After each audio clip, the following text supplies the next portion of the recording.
I just finished Ghost of Tsushima for the first time, and I have some thoughts for a quick review. So I completed the game. It took just over like 45 hours to do the whole thing. So not a super long game. I did all the main quests, and I think all the side quests, everything that I could find and do.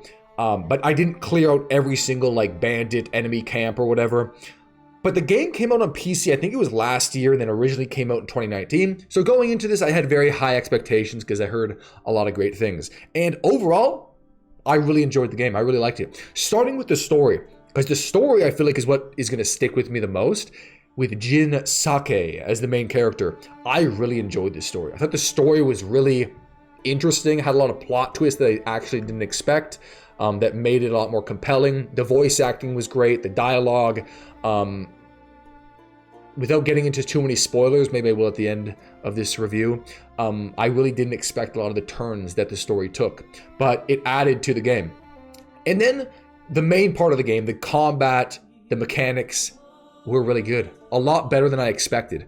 Even towards the end, if you guys ever played Doom, when you play Doom, even till the last click of the main story of the game, it's very addictive in the way combat is. You just want to keep fighting and parrying and attacking and whatever. It kind of had that same feeling where once you get a hang of the combat and the parrying, you're like, oh, this is really cool, parrying, and then hearing the katana like parry a sword and then counterattacking and then dodging at the exact same moment and then keeping that going. And I had that feeling throughout the whole game, and then right up to, until the end, it was really fun to actually fight, sword fight, katana fight. So the combat was great. I would have liked to see a little bit more depth with like the skill trees and the abilities and things like that. But it seems like that probably was lacking a little bit, where you could adjust certain things, but weapons didn't really vary. The skill trees would make a little bit of a difference, but nothing completely like game changing. Builds weren't really, I didn't really find builds to be a huge thing in this game. Maybe I'm the only one.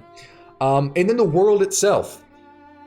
The world looked like one of the coolest worlds I think I've seen. Just in terms of the graphics, the landscapes, the nature of it. Just from that opening scene when you jump out and you see the grasses blowing in the wind, the leaves, the trees, and how the wind carries you to your next objective. That was one of the coolest parts of the game, and it made riding around your horse very actually enjoyable.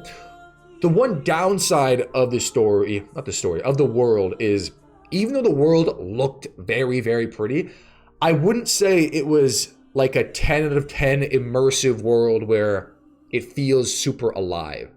Maybe this would probably be an unfair comparison, but like Witcher 3 as an example, when you're going through that world, despite how massive it is, it feels so alive because every corner you go around or every NPC you talk to, something new can pop up. A secret, a quest, a map, cool loot, a whole dialogue tree that opens up talking to a random NPC. This game doesn't have that. Even though the world looks very nice, I didn't find that it felt super alive. It felt a lot more linear, and maybe that's what I think that's probably what the devs were going for, and it actually worked out because the main story was very convincing. But after you clear out the main story and like the side quest, then you're like, okay, now I just have to clear out like endless amounts of bandit camps, and then you're really just in it for the combat. So I'd say the world looks like a 10 out of 10, but doesn't have the same immersiveness that some other worlds have. Soundtrack was good. Optimization was great. I don't think I maybe had one crash. Probably not. Soundtrack was good. Voice acting. Replayability, I'd probably give like a 6 out of 10 just because, I don't know, it was super linear and main quest heavy, so it's not like you could replay it and do it a completely different way like you can with other games. And yeah, that's about it. So overall, I really enjoyed the game, but you have to kind of you have to know what you're also getting into. If you're going to this game being like, oh, this is a RPG heavy game where you can have all these different options and different builds and spark up dialogue with every character you see, it's not going to be that type of game. But if you want a really good story with really fun combat in a very pretty open world, then that's probably what you're going to get. So that is my quick review on Ghost of Tsushima, and I literally do not have a PlayStation, so I might have to wait to play Ghost of Yotei, but We'll see. But either way, I'd give the game a solid like 9 out of 10. Peace out.